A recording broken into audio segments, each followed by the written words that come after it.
अस्सलाम वालेकुम, मेरा नाम फ़ारूक अकबर है। आज की वीडियो में मैं आपके साथ कुछ सेलिंग टिप्स शेयर करूंगा जिसको आप किसी भी बिजनेस में अप्लाई कर सकते हैं। अगर रियल एस्टेट बिजनेस में आप इन टिप्स को अप्लाई करते हैं तो होपफुली आप अपनी रियल एस्टेट डील्स क्लोज करने में कामयाब हो जाएंगे। जो फर्स्ट टिप है वो ये है कि जब भी आप अपने क्लाइंट से या कस्टमर से मिलें तो गर्म जोशी से मिलें। उसको ऐसे नहीं फील होना चाहिए कि आप थके हुए हैं या आप जो है डीमोटिवेटेड हैं और आपसे अगर वो कोई बात कर रहा है तो आप थकी हुई आवाज़ में उससे बात कर रहे हैं। आपका इस तरह का एटीट्यूड नहीं होना चाहिए। आप में एनर्जी होनी चाहिए, आप मोटिवेटेड होने चाहिए और आपने उससे बहुत ही गर्मजोशी से मिलना है। आपने हमेशा इस चीज़ को याद रखना है कि first impression is the last impression.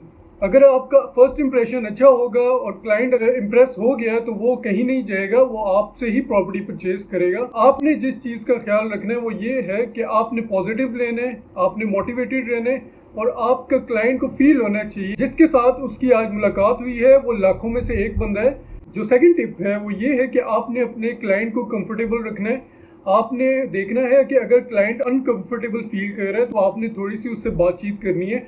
आपने उससे पूछ लेना है कि सर आप कहाँ काम करते हैं, आप कोई बिजनेस करते हैं या आप कोई जॉब करते हैं। इससे रिलेटेड थोड़ी सी आपने उससे बातचीत करनी है। इसके अलावा आप उससे पूछ सकते हैं आपके कितने बच्चे हैं और क्या करते हैं, उनकी एजुकेशन से रिलेटेड आप पूछ सकते हैं। इससे ये होगा कि एक आप फ्रेंडली माहौल बनाने की कोशिश करें इसमें आपका क्लाइंट कंफर्टेबल फील करे और उसको ऐसा ना फील हो कि वो किसी अननोन जगह में आ गया है और उसको बिल्कुल आपने कंफर्टेबल फील कराना है।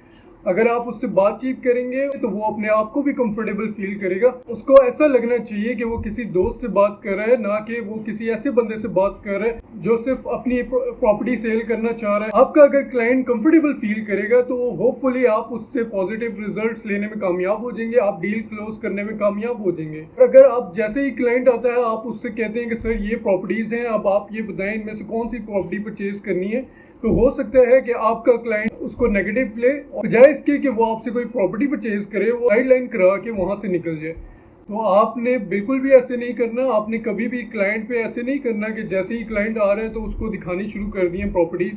ऐसे नहीं करना। आपने उसको कंफर्टेबल फील कराना है, उससे आपने थोड़ी बातचीत करनी है, उसको ऐसा माहौल देना है जिसमें वो इजीली आपको बता सके कि वो क्या परचेज करना चाह रहा है। और अगर आपका एटीट्यूड पॉजिटिव होगा तो वो होपफुली आपसे ही प्रॉपर्टी परचेज करेगा। जो थर्ड टिप है वो ये है कि आपने अपने क्लाइंट की फाइनेंशियल स्ट्रेंथ जज करनी है। आपने अपने क्लाइंट से पूछना है कि सर आपका बजट कितना है, और आपको जो भी क्लाइंट बताता है अपना जितना भी बजट बताता है आपने उसके अंदर अंदर उस रह के उसको प्रॉपर्टीज दिखानी है। क्योंकि रियल एस्टेट बिजनेस में होता क्या है कि आप अगर क्लाइंट से नहीं पूछते, उसकी रिक्वायरमेंट्स या उसका बजट नहीं पूछते और क्लाइंट भी आपको नहीं बताता, तो होता ये है कि आप महीने 2 महीने तक क्लाइंट को लेके घूमते रहते हैं और एंड में पता ये चलता है कि क्लाइंट का तो ये बजट ही नहीं था।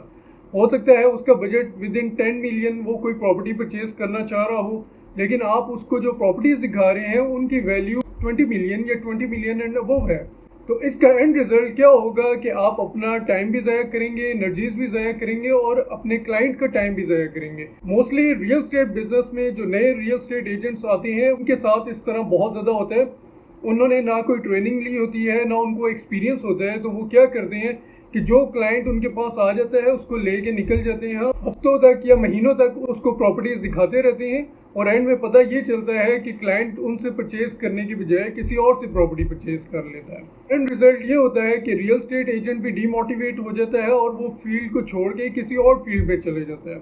लिहाजा आपने हमेशा इस बात का ख्याल रखना है कि जो भी क्लाइंट आपके पास आता है आपने उसकी फाइनेंशियल स्ट्रेंथ जज करनी है, आपने उससे क्लियर कट पूछना है, उसके बजट पूछना है, उसकी रिक्वायरमेंट्स पूछनी है और उसके मुताबिक उसको प्रॉपर्टीज दिखानी है। जो फोर्थ टिप है वो ये है कि आपने अपने क्लाइंट को 2-3 प्रॉपर्टीज दिखाई। आपका क्लाइंट सीरियस होगा जिस प्रॉपर्टी को लेने में, उसमें वो ज़रूर कोई ना कोई फॉल्ट निकालेगा।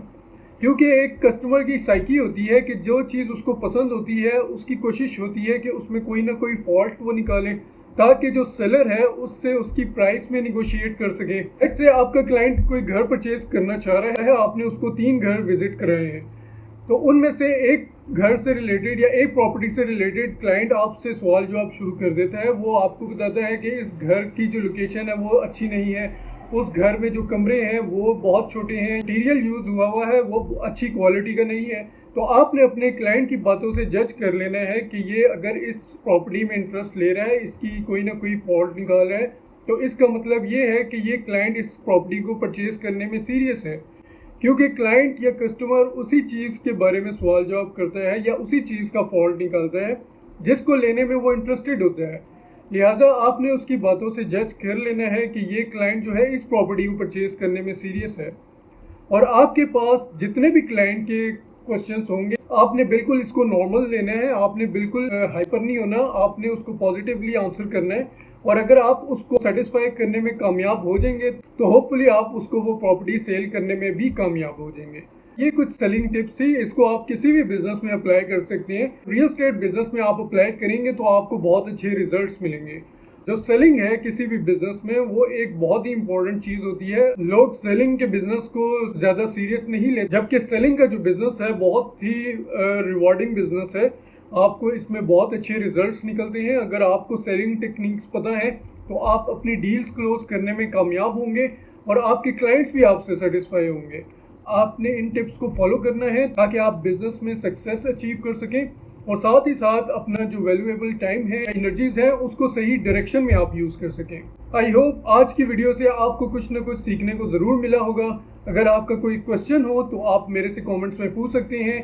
अंटिल नेक्स्ट वीडियो, अपना रखिएगा बहुत ही ज्यादा ख्याल। अल्लाह हाफिज। पाकिस्तान जिंदाबाद।